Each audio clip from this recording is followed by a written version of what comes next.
All righty. Well, thank y'all so much for joining us today on this Thursday evening. I am super excited to have y'all here with us. My name is Camille Christina Terry. I am the board chair for Los Angeles and also the CEO and co-founder of a company called Charger Hope. So today, our agenda looks like arrivals and introductions. I think we've all done that. We're all here. We're going to go through some Zoom room etiquette, but I was telling the group earlier, if you haven't figured it out yet, I don't know what else to tell you, but we'll go through it. And we have the LADOT here that's going to be talking to us. So we'll have a speaker presentation, and then we go into our breakout room. So if this is your first time here with us, the whole point of us putting on these events is to learn new information, but also to connect with one another. And so we find the breakout rooms are a great opportunity to do that. We're going to come back inside of a regroup all together and we'll share out. And then you'll be split out again into breakout rooms and then answer those questions as well. And then we'll come back together and then share out and then we'll wrap up. Please, as we go through the event, put your LinkedIn inside of the chat. We want to get to know you. We want to connect with you. Next slide, please. All right, and so Women in Clean Tech and Sustainability, what we do, well, pre-COVID, we had monthly in-person events, but now we have virtual happy hours. We also have an annual mentorship program, and then we host a TED-style conference. And the last set of that part is actually of our conference is coming up soon. So please follow us on all social media and check out our website where you'll be able to learn more information about the events. Next slide.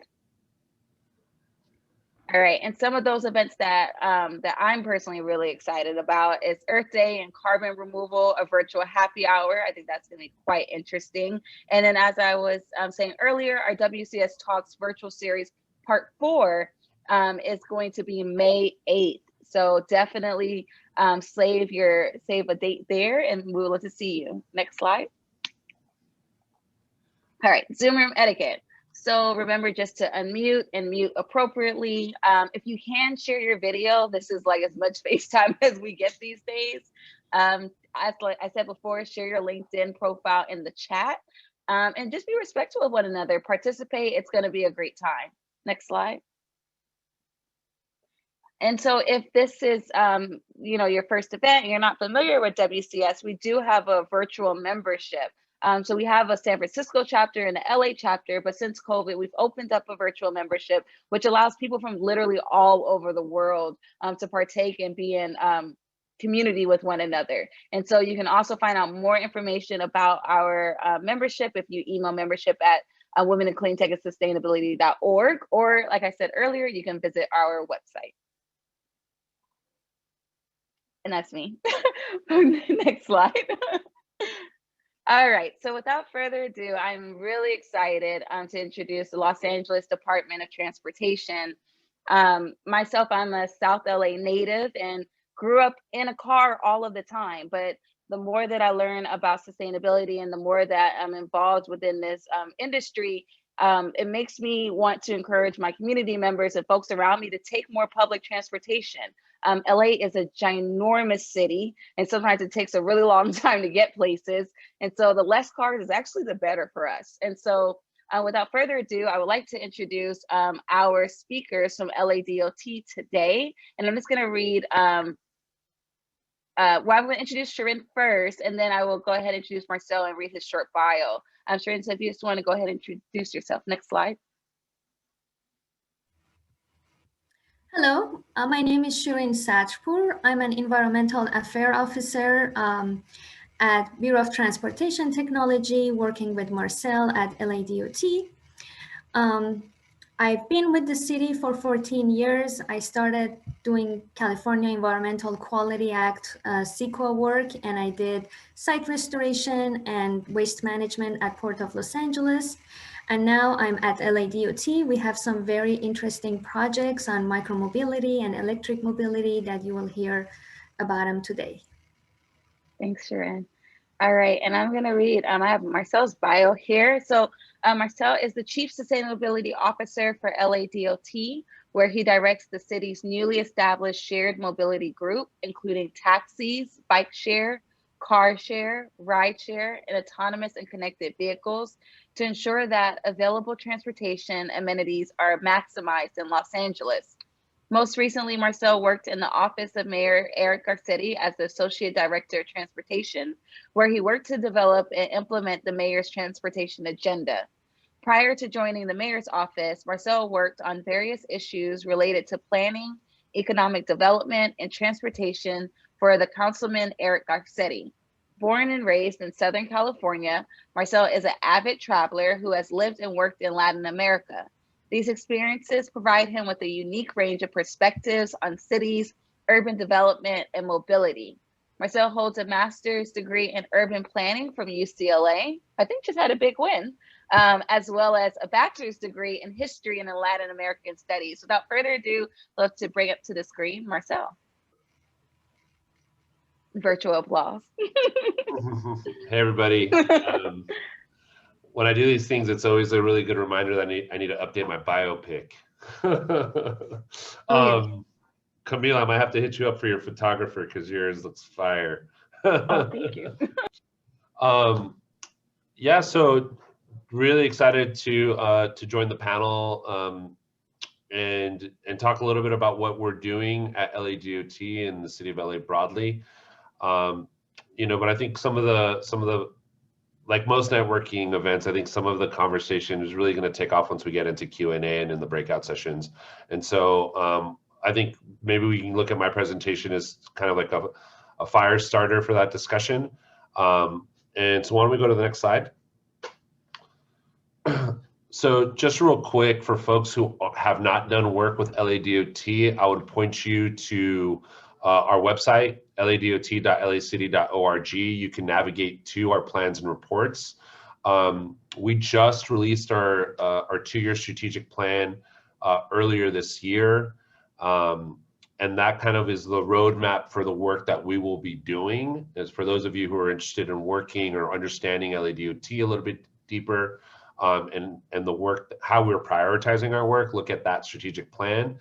And then also we have kind of the latest version of our technology action plan that dives a little bit deeper into the work that we're doing around technology and some of just kind of the approach we take to it.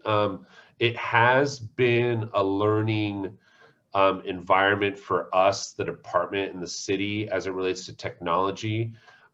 There's been so much disruption in the last 7 years, 8 years, and I think it's really redefining the way we think about mobility and how we can both partner with the private sector, how we create policies and programs. But I think the other piece, though, that in both of these plans that are front and center is just the importance of like environmental justice and racial equity.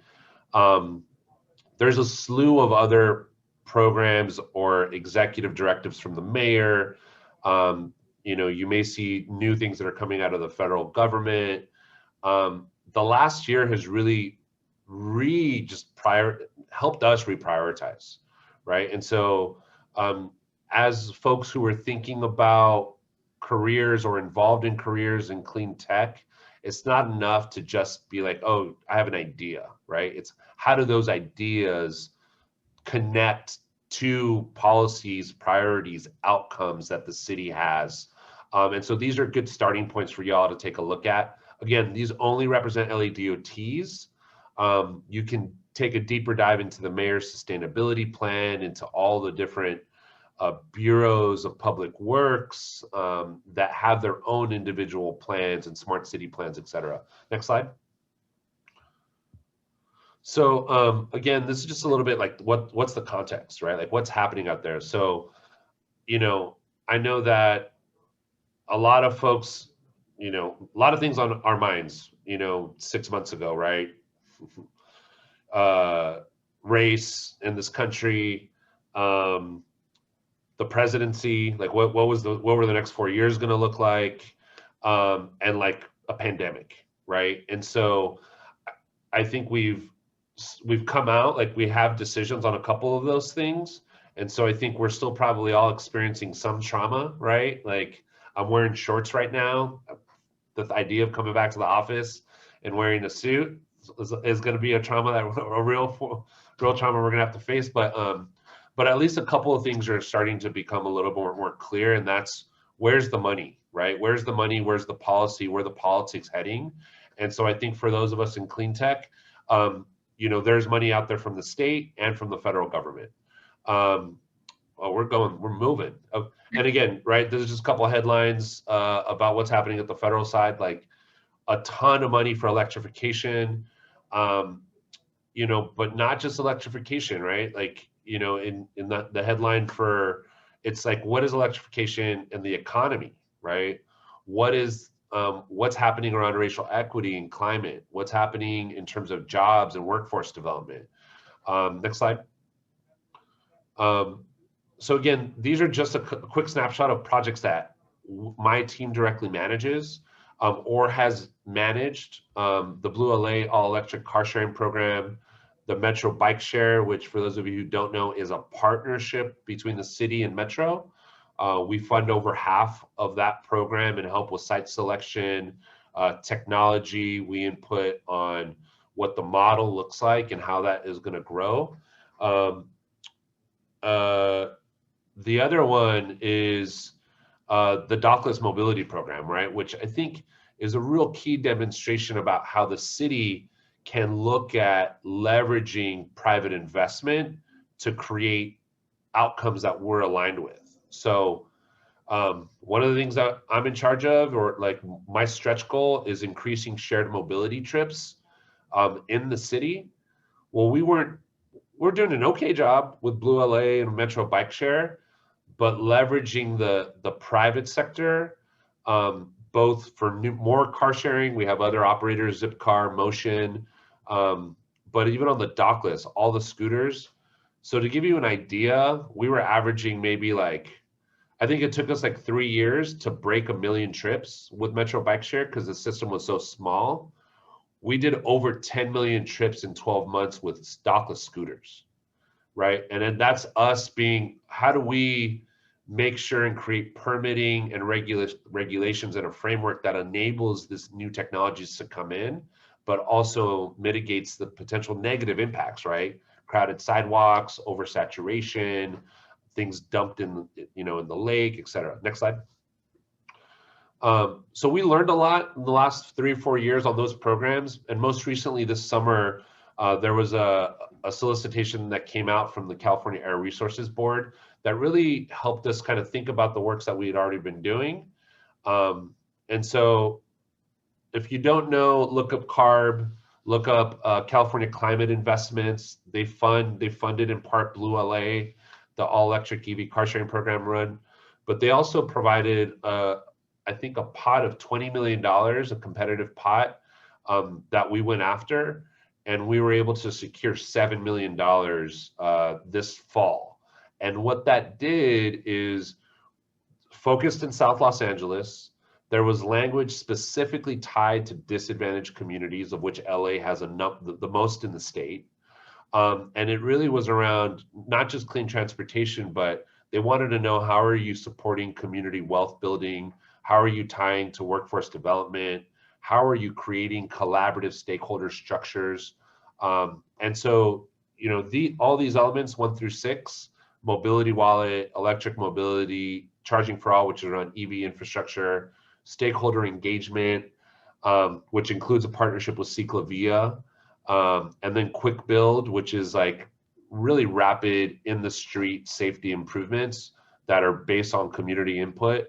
And then lastly, some rail-to-rail connectivity of a pre-existing really strong community-supported project in South LA. Next slide. How am I doing on time, Camille? I got like 2 minutes, 3 minutes, keep on going. All right. So this is the step boundary, right? South LA.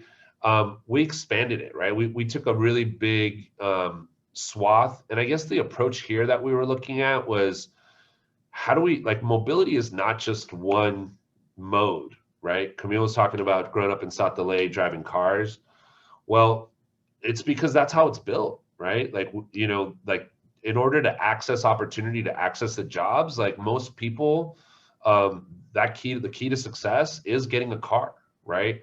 We can do things all day around building out transit, but it's still going to take a time for people to really feel comfortable and for the public transit system to fit that need, or all the different needs, right? And those needs might be different if you're a mother, if you're a kid, if you're an older adult, if you're working at night, if you're working during the day, if you're a student. And so really this approach was like, how do we go holistic and try to create and stitch together a bunch of different solutions? Next slide. So one, we're again, the city of LA, we're a big city, we're close to half of the population of the county, but we're still only one of 88 cities in the county. So I think for us, we really want to try to continue to partner with Metro and kind of almost be that, you know, that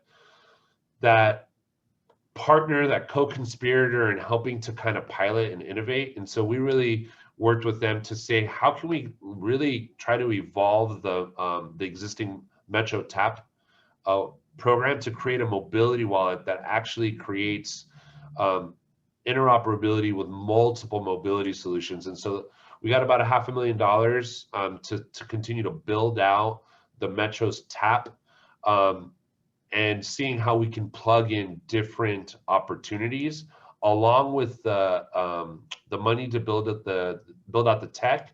We're also doing about another $500,000 or $250,000 in just straight up subsidies. We want to see how, like, what does it mean to make mobility free for households in South LA? Next slide. Charging for all, right? There's also kind of a recognition that there's just a lack of electric charging opportunities in South LA. You know, there's a lot of things out there. People are like, how do you buy used EVs, right? Because if households are still going to be needing cars, how do we get actually clean options in their hands? But how are you telling folks to say, go buy a used EV if you don't actually have EV charging infrastructure? So that was really kind of a recognition, like, let's build out more charging in South LA.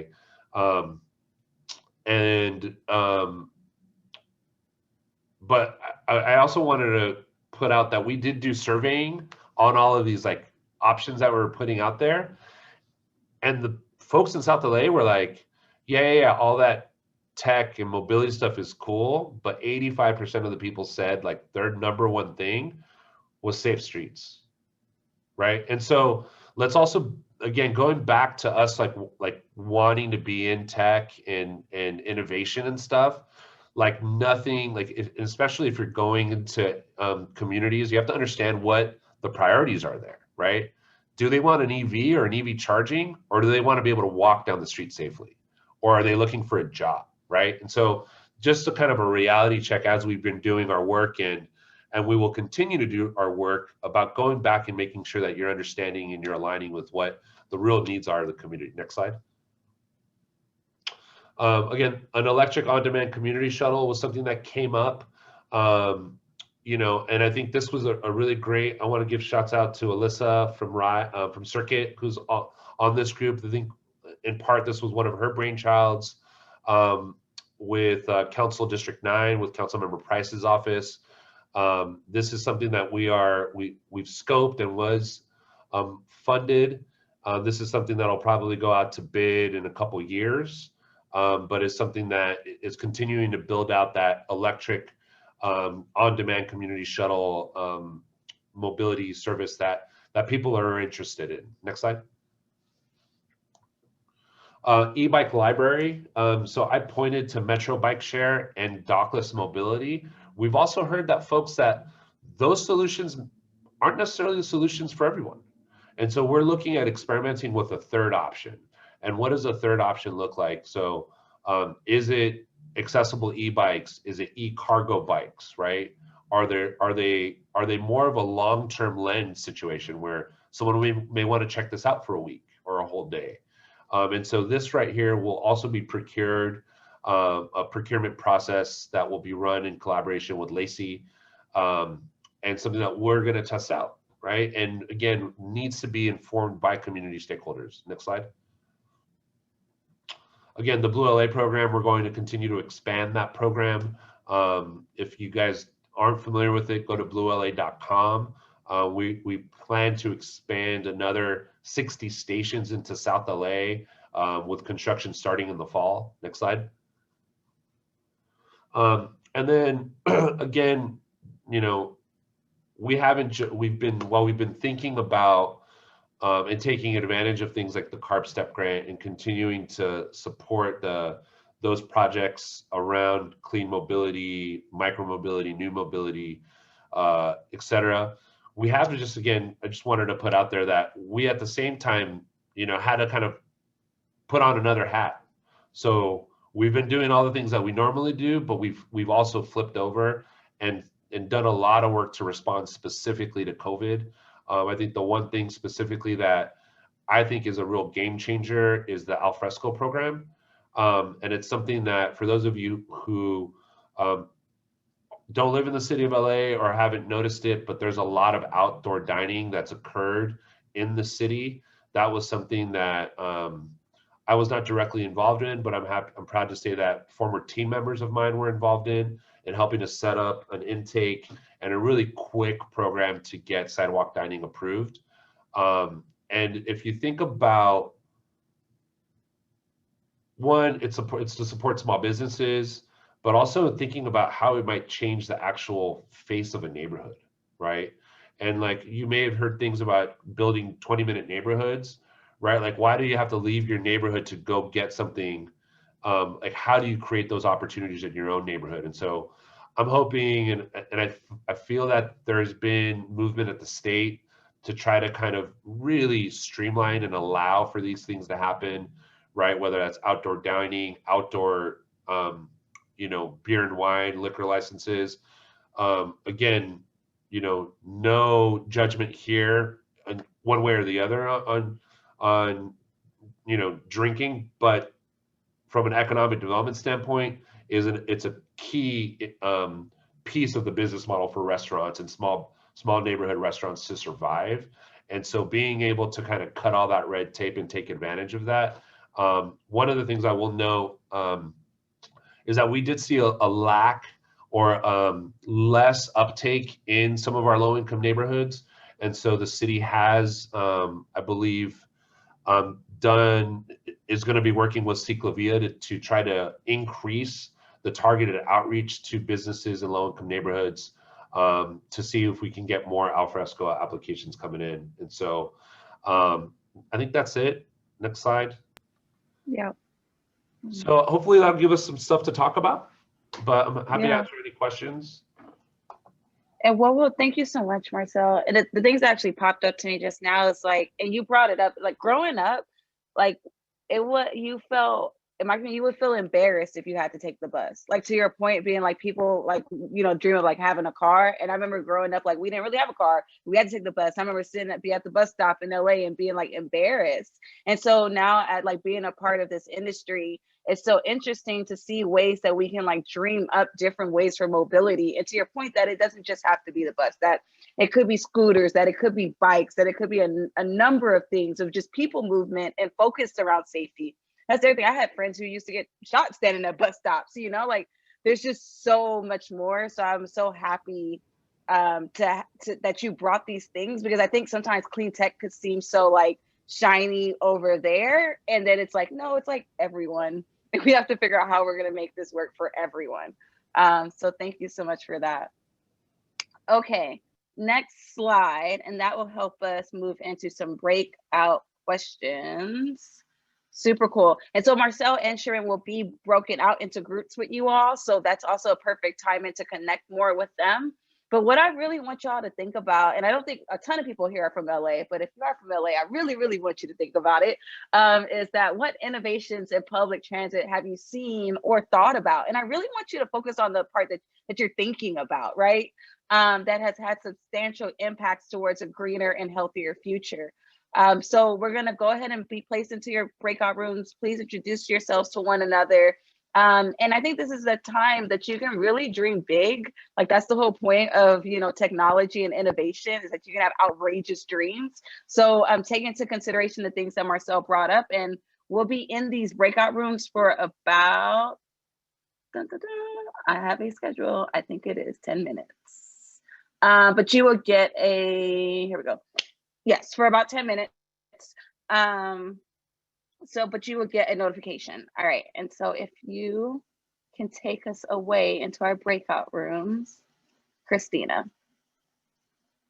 and let me know if you need more time because I can keep talking. Oh, here we go.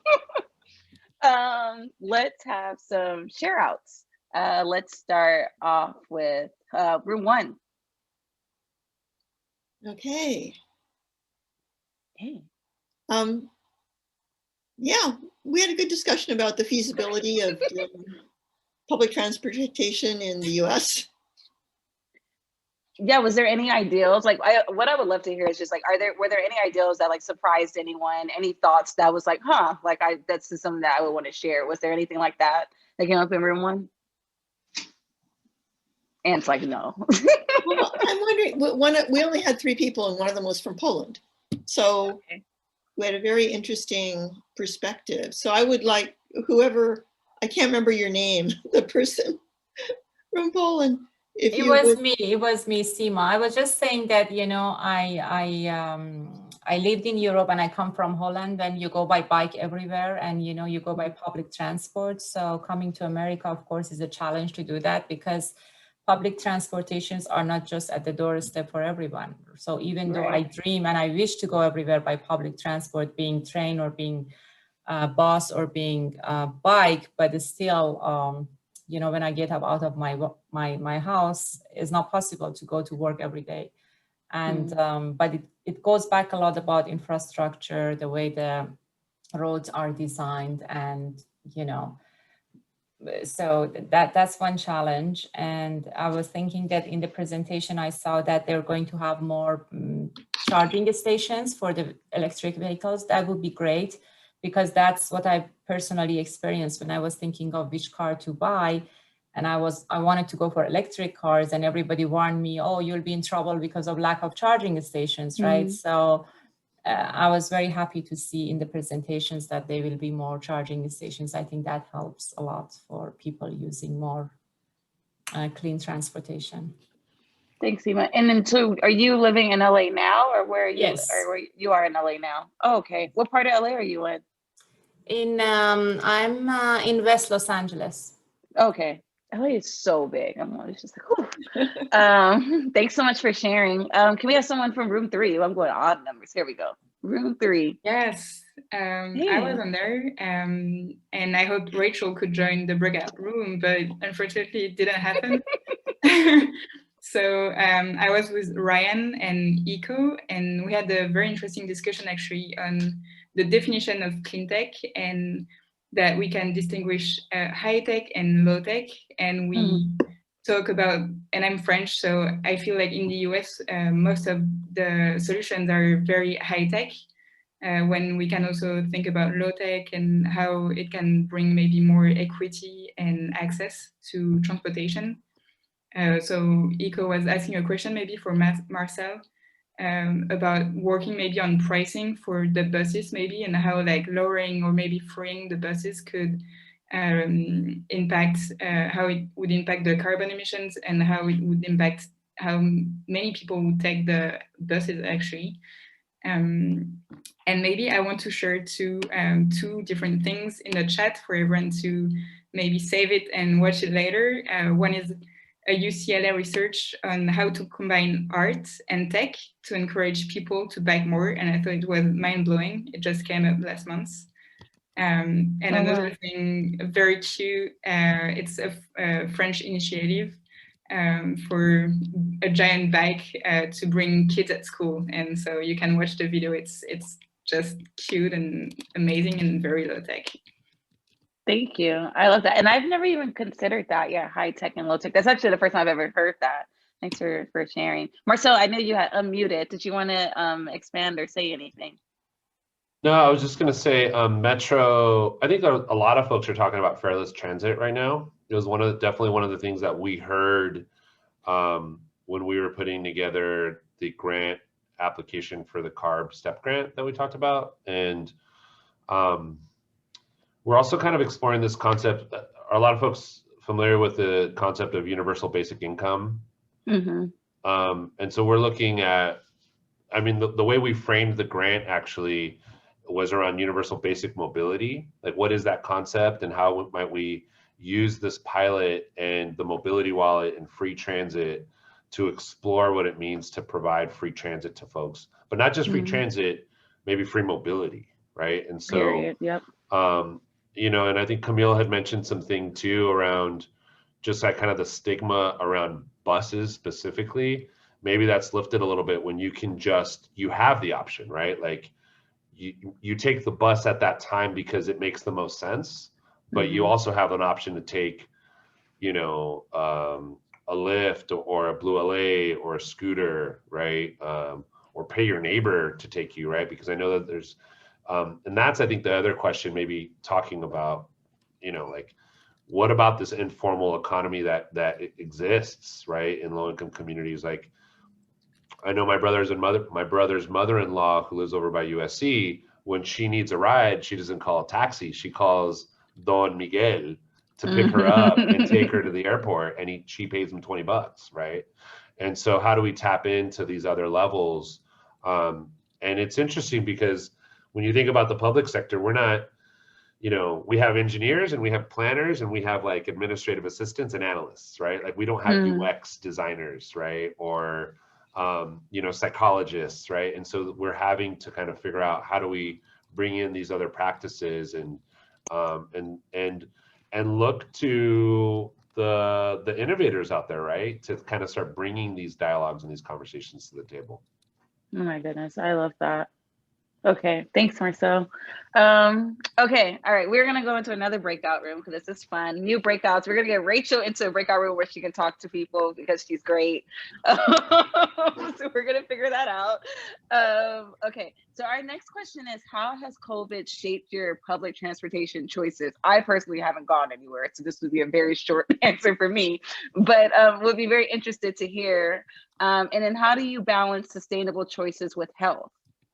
All right, so those are the two questions. Jenny, if you can put them in the chat, and then we'll also put them at the top. And then Christina, can you zoom us away? Welcome back, party people. 5:55. Yeah, so listen, it's all in the shoulders. All right. Hey, Katie. Okie dokie. All right, sharing out. I love sharing out. Okay, who haven't I heard from before? There's an Evan, I see Rachel, there's Ryan who came late, there's Kelly. Who wants to share out? I'm gonna pick on Ryan because he came late. Hey Ryan, go ahead. You didn't have to call me out, okay? I came a little late. Yeah, our group really had a very just a fascinating conversation around this idea of choice and limitation. And we shared stories around everything from, you know, public transit being a necessity for how we define our relationship with the city, in particular with LA. Emily shared a great story about that. I was talking about it from the Boston perspective because I'm in Boston, and how I had to use the MBTA to get to work for a couple of client meetings, and sort of the balance there with, well, I got to keep my job. I want to do well my job, but there's this risk that I'm introducing. And then we also talked a little bit about just sort of basic necessities like going to the grocery store, and how there's an interesting compromise if you're taking public transit or even Lyft with how you think about how you're going to get there. And I talked a little bit about the fact that I walk to the grocery store now just because I want to be extra safe. So a lot of great conversation around choice and limitations. Thank you so much. Thanks for allowing me to pick on you just a little, but also thanks for sharing. Leslie, it looks like you wanted to add something as well. Leslie Graham. Sorry. Oh, you're on hi. mute. Oh, there you go.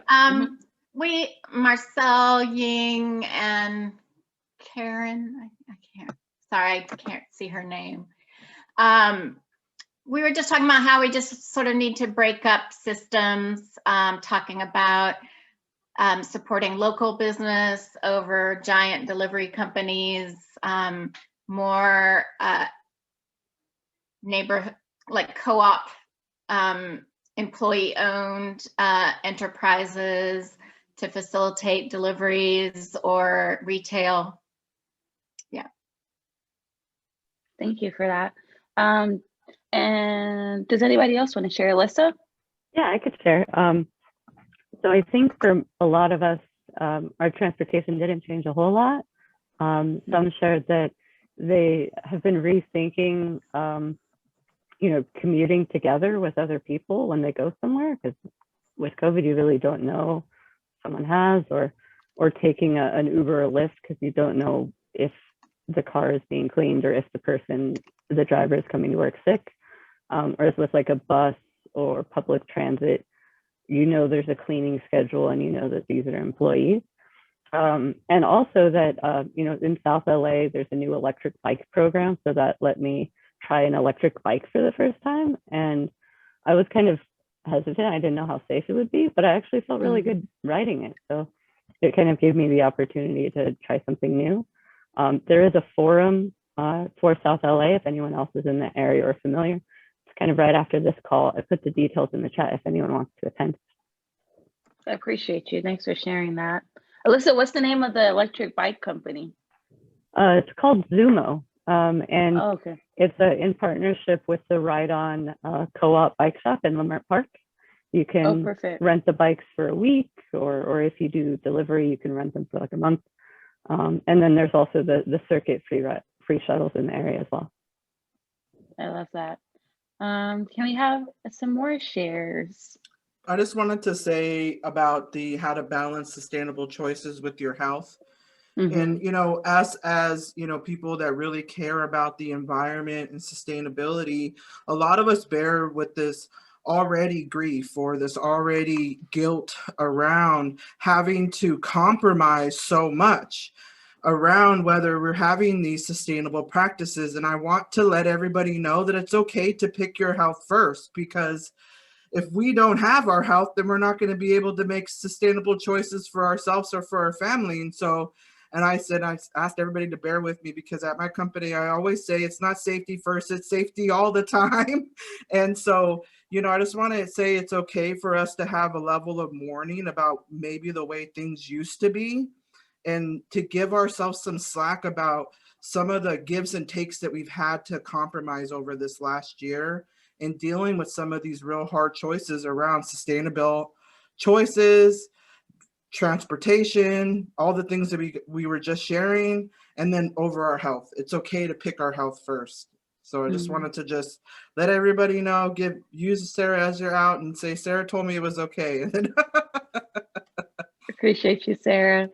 We actually have time for 2 more share outs. I'll share so that you can hear me say something that isn't related to the technology.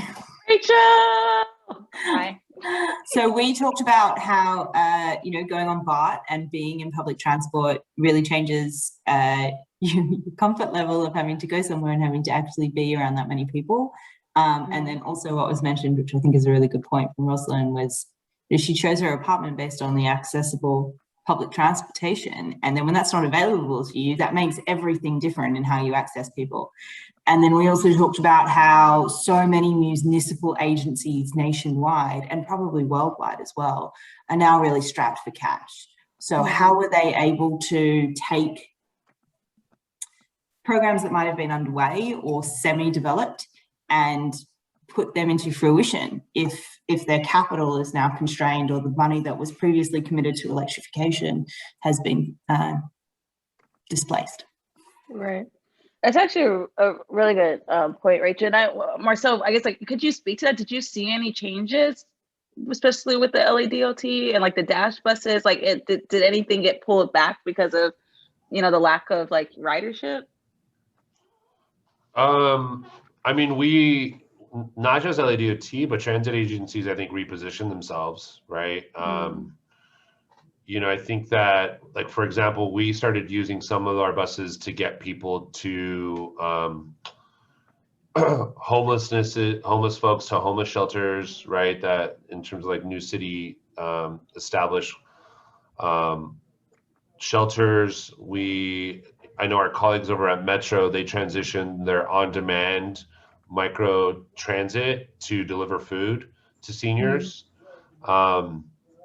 I know for us here in LA, or for our like the Blue LA program, we did have a shutdown, you know, and again, that was just kind of an example of like, what is the role between the public and the private sector, right? In terms of procuring services, right? Like they have the total right to pause service under the force majeure clause of their contract, right?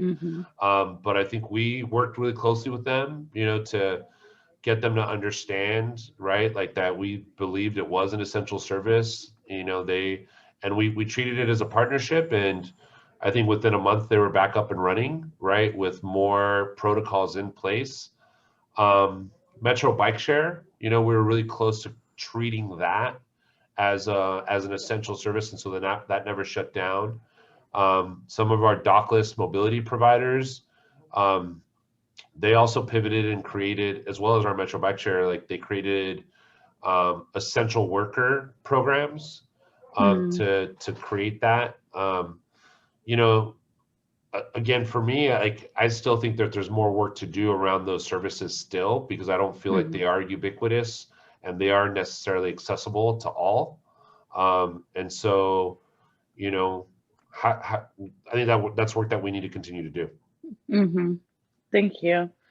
All right, friends. So we are at time in regards to this discussion portion, so I'll do some closeout. But I really want to thank Marcel and just having y'all be a part of this conversation, because I think that there is a lot of opportunity for us to really unpack what a lot of these things means for different communities, because it's not as easy for some areas than others. And so I'm really excited to have a WCS LA, and I would be remiss if I don't shout out my folks, which is Jenny and Alyssa, and Melise just joined us, and Katie, wherever she's at. So we are WCS LA. This is our first event of the year. We're only doing 4 events. Thank you. We're only doing 4 events this year. And then when the world opens back up, we would love to get more LA folks just involved in the conversation. LA is usually known for like entertainment and all of these things and driving and smog. So if anybody needs to think a little bit differently about sustainability, it's going to be the residents of LA. And we hope to continue to bring these conversations in a very like real way of knowing that it's not going to be easy. It's going to be a lot of hard work, but that's just the reason why we need everyone's voice involved. So next time we have an LA event around this, invite a friend. If you know somebody in LA, be like, you need to be part of this conversation, whether you're in clean tech or not, because it's really a health issue. And so we're going to do next slide, and I'm going to wrap it up, but I just wanted to thank y'all for that. Thank Marcel. All right, some business things. All right, if you are a member of WCS, great, thank you. And please fill out the membership survey. If you are not a member, become a member, and then you can fill out the membership survey. But the membership survey really just helps us create better content. One of the things I've been very proud of this organization is that they really have, or we really have, taken the opportunity to figure out how do we start involving more people. And so doing the survey helps us figure that part out. Next slide, please. And then just a reminder for the upcoming events. And one thing to look out for with LA events, you'll see WCS LA. We're going to be doing the event with LA Metro pretty soon. And then we're also doing some really cool thing around the film industry, which we're pretty excited about. And then our last event is actually going to be a book club, because we like to read. So definitely stay in the loop for that. Next slide, please. And then, yeah, thank you to our volunteers. And if you want to become a volunteer, and if you're based in LA, you can scan this QR code here or reach out to us. We're definitely looking for more LA people. I am on the lookout. I would love for you to be a part of our group. Next slide. And join us in the virtual world. Actually, I think that wraps it up. So thank y'all so much for your time. I hope you have a fabulous Thursday and a great weekend. And please add us on LinkedIn, follow us. And I can't wait to see y'all in real life someday soon. Bye. Thank you, everyone. Bye. Bye. Thank you.